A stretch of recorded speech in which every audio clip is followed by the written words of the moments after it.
Selamat datang kembali di pembahasan mendalam kita.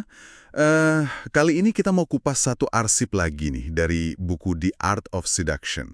Buku ini kan memetakan ya 9 tipe penggoda gitu. Tapi fokus kita hari ini itu ke satu tipe yang, menurut saya cukup unik. Si natural. Betul banget. Kalau tipe lain mungkin strateginya lebih kelihatan gitu ya.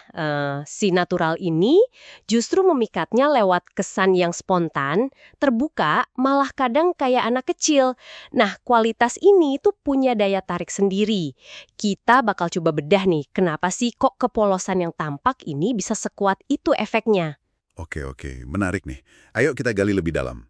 Apa sih sebenarnya inti dari pesona si natural ini yang bikin dia beda dan katanya efektif gitu menurut buku ini? Jadi, buku ini ngejelasin kalau karisma si natural itu memancarkan kualitas kayak kepolosan, spontanitas, terus keterbukaan gitu ya. Yang ingetin kita sama dunia anak-anak, ya tahu kan, sebelum terlalu banyak mikir strategi atau pura-pura gitu. Ini bukan berarti mereka beneran naif loh ya, tapi lebih ke aura yang diproyeksikan. Intinya sih pesona si natural itu ada di gimana mereka seolah mengaktifkan naluri protektif atau mungkin rasa nostalgia kita gitu. Oh, jadi daya tariknya justru muncul dari kontrasnya sama sikap orang dewasa yang seringkali hati-hati, penuh perhitungan gitu ya.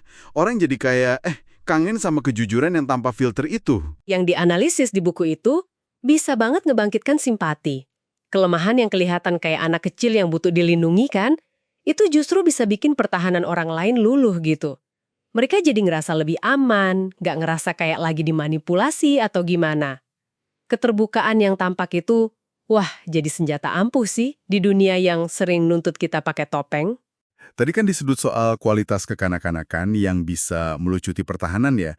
Ini menarik sih, soalnya kesannya kok pasif gitu. Tapi contoh dari buku ini, kayak Charlie Chaplin misalnya, itu kan menunjukin kalau ini bisa jadi persona yang aktif ya. Betul-betul. Chaplin itu contoh klasik banget dari si polos atau the innocent, tapi dalam versi dewasanya. Analisis di buku ini emang menyoroti gimana kenaifan karakternya, kesalahpahaman yang sering dia alami, cara pandangnya yang polos banget itu ngundang ketawa, tapi sekaligus rasa iba gitu.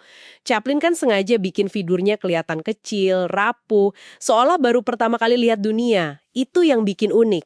Nah, itu kan Chaplin yang merepresentasikan kepolosan ya. Kalau sisi natural yang lebih berani atau independen gitu gimana? Buku ini kan juga bahas soal Cora Pearl dan Josephine Baker. Oh iya, itu sisi lainnya lagi dari si natural. Si Cora Pearl ini, dia kan kurtesan atau ya wanita penghibur kelas atas lah di masanya. Dia itu memikat para bangsawan Eropa bukan cuma soal penampilan, tapi karena sikapnya yang manja, yang seolah nuntut dunia tuh harus melayani dia. Penulisnya ngegambarin kayak anak kesayangan gitu. Terus ada Josephine Baker. Dia kan datang dari latar belakang yang sulit ya, tapi dia justru nyiptain dunianya sendiri, yang ceria, penuh tarian, senyum, pokoknya nolak ekspektasi orang lain deh. Nah, dua-duanya ini memancarkan semangat bebas yang rasanya tuh alami banget.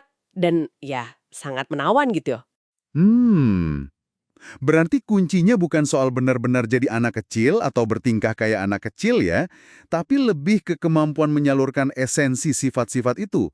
Kayak keterbukaan, spontanitas, mungkin juga keberanian buat tampil rentan, gitu ya, seperti yang diulas di buku ini. Tapi bukannya sifat kekanak-kanakan ini bisa jadi bumerang juga? Kapan sih itu jadi menarik, tapi kapan malah dianggap nggak dewasa atau ya nyebelin gitu? Nah, ini pertanyaan bagus. Buku ini memang menyarankan kalau kuncinya itu ada di proyeksi kualitas itu.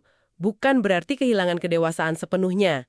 Ini lebih tentang gimana kita bisa ngelepasin keraguan diri yang berlebihan, membiarkan sisi bermain dan spontanitas kita muncul lagi. Penulisnya bahkan nyaranin buat sesekali aja secara mental memposisikan diri sebagai anak dalam suatu dinamika hubungan.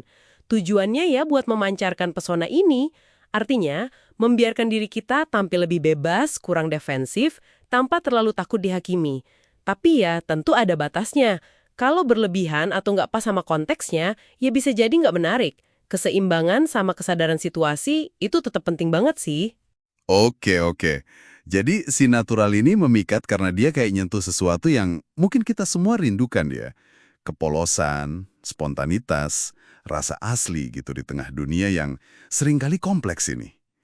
Pesonanya itu ada pada kesan nggak berusaha terlalu keras, kelihatan natural aja. Iya, dan daya tarik yang tampak alami itu, seperti yang ditekankan di buku ini, bisa jadi bentuk pengaruh yang sangat kuat. Justru karena nggak terasa kayak strategi yang udah diperhitungkan matang-matang. Wah, ini jadi menyisakan satu pemikiran menarik nih buat Anda yang dengerin. Gimana caranya ya kita bisa menyisipkan sedikit aja semangat spontan dan terbuka ala si natural ini dalam interaksi kita sehari-hari. Tapi tanpa jadi ceroboh atau terlalu naif juga.